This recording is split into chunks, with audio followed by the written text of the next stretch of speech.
جو اللہ تعالیٰ کو ہم سفر بنا لیتے ہیں انہیں کبھی سفر خوف زدہ نہیں کرتا، اور جو لوگ اللہ سے جڑ جاتے ہیں انہیں کوئی توڑ نہیں سکتا۔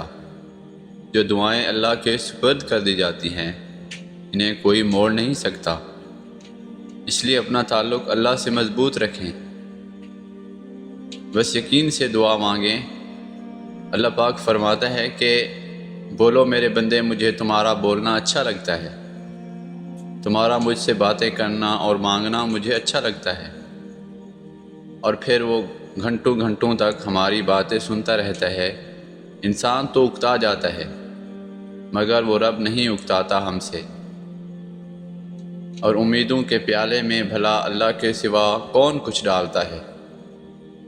اے اللہ، ہمارے ان معاملات کو حل کر دے جن کی فکروں نے ہمارے ذہنوں کو اذیت سے دوچار کیا ہے، جس دکھ نے ہماری روح کو بکھیر دیا ہے اور آنکھوں میں آنسو روا کیے ہیں، میں ان دکھوں سے آزادی دے دے۔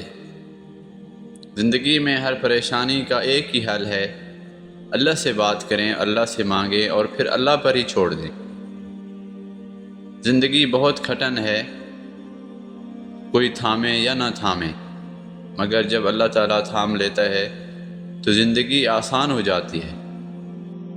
اللہ کے سامنے رو لیا کریں، کیونکہ رات کی خاموشی کے آنسو کسی ضدی بچے کی طرح ہوتے ہیں جنہیں صرف اللہ پاک جانتا ہے۔ یا وہ آنسو بہانے والا شخص کون ہے جس نے بن مانگے سب کچھ عطا فرمایا؟ کون ہے جو کبھی ساتھ نہیں چھوڑتا؟ کون ہے جو ہر طرف سے ٹکرائے جانے کے بعد بھی سنبھال لیتا ہے؟ کون ہے جو توبہ کے بعد پچھلے گناہ یاد نہیں کرواتا؟ صرف اللہ ہی ہے، تو پھر اس سے اتنی دوریاں کیوں؟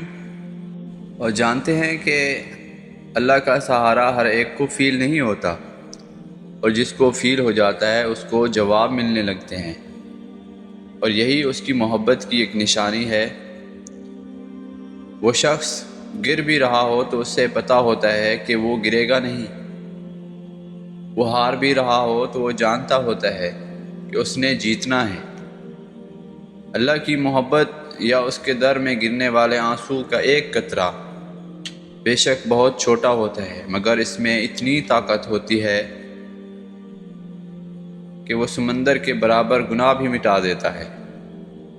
نبی پاک صلی اللہ علیہ وآلہ وسلم نے ارشاد فرمایا کہ جو شخص بھی قیامت کے دن اللہ کے عرش کا سایہ پائے گا، جس نے تنہائی میں اللہ کو یاد کیا اور بے ساختہ آنکھوں سے آنسو جاری ہو گئے۔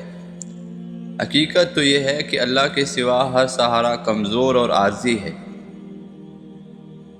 جب تم کبھی سکون کی کمی محسوس کرو تو توبہ کرو، کیونکہ انسان کے گناہ اس سے بے چین رکھتے ہیں۔ یہ کتنی پیاری آیات ہے نا کہ وہ تمہیں بلاتا ہے تاکہ تمہارے گناہوں کو معاف کر دے۔ جن کو یہ علم ہو جائے کہ اللہ بہت غور سے سنتا ہے، وہ اپنی کہانی کسی اور کو نہیں سناتے۔ یا اللہ، ان دلوں کو سکون دے دے جنہیں تیرے سوا کوئی سننے والا نہیں۔ اور آپ اللہ کی گڈ لسٹ میں شامل ہونے کی کوشش کریں۔ انسان کی لسٹ تو وقت اور مفاد کے ساتھ بدلتی رہتی ہے، لیکن زندگی میں ہمیشہ وہ لوگ پرسکون رہتے ہیں جو پوری نہ ہونے والی خواہشوں پر شکوہ کرنے کے بجائے ان نعمتوں کا شکریہ ادا کرتے ہیں جو انہیں اللہ پاک نے عطا کی ہیں۔ یقین مانو، جب تم اللہ کی محبت محسوس کرنے لگو گے تب لوگوں کی محبت تمہارے لیے بہت عام بات ہو جائے گی۔